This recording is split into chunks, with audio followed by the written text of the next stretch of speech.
Thanks. Yeah. You said that Israel has indicated that the ground operations are limited at this time. That doesn't preclude a ground invasion. And there are experts inside and outside the U.S. government that say Israel appears poised for a ground invasion. Is that not what you see? So I'm just going to speak to what our understanding is of their operations at this time. I'm not going to speak to what steps they may or may not take in the future. They'll have to speak for themselves.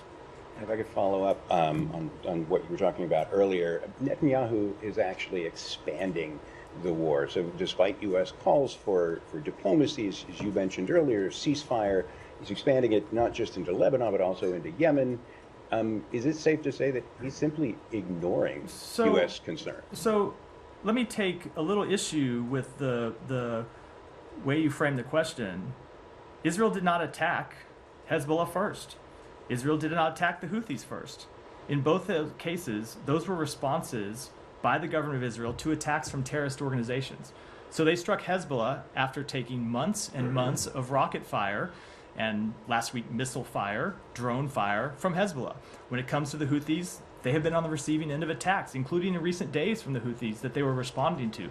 So they, like every country in the world, have a right to defend themselves from terrorism. Now, the way they do it matters, ensuring that they do so in a way that doesn't that avoids miscalculation and doesn't needlessly increase tensions. That is the type of thing we will continue to be in conversation with them about. But I think we ought to just be clear about the facts of what happened.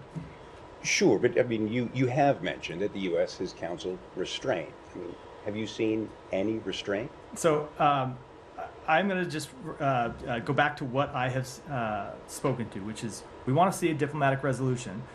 But when it comes to restraint, we also support Israel's right to defend itself against terrorism. If the United States was on the receiving end of a terrorist organization launching rockets at us, we would defend ourselves against that terrorist organization. If that was Hezbollah, if that was the Houthis, if that was Hamas, I can guarantee you those are steps that we would take. Those are steps that just about any country in the world would take. Now, the way they do it matters. The fact that they need to be smart and strategic matters, and we're going to continue to talk with them about how best to accomplish those goals, but they absolutely have the right to defend themselves against ongoing attacks from terrorism. Understood. One bit of clarification here. Are the Houthis currently a designated FTO? They are not a designated FTO, but they. Isn't one of the first things this administration did when it came into office to remove the Houthis from the FTO list? If you recall, we have designated them under another designation continue under this other designation to refer to them and treat them as a terrorist organization. All right, I just want to make the point that they are not an FTO at the moment. Sorry. One follow-up on Lebanon, and I will have one more question on the region. You said Israelis told you that this is a limited operation.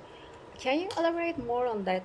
Like, how do you define a limited operation, and how do you define a major operation? So I am this is not a U.S. definition. This is what they have informed us that they are currently conducting, which are limited operations targeting Hezbollah infrastructure near the border. I will let them speak for themselves about what the operations actually are. And these are limited ground operations.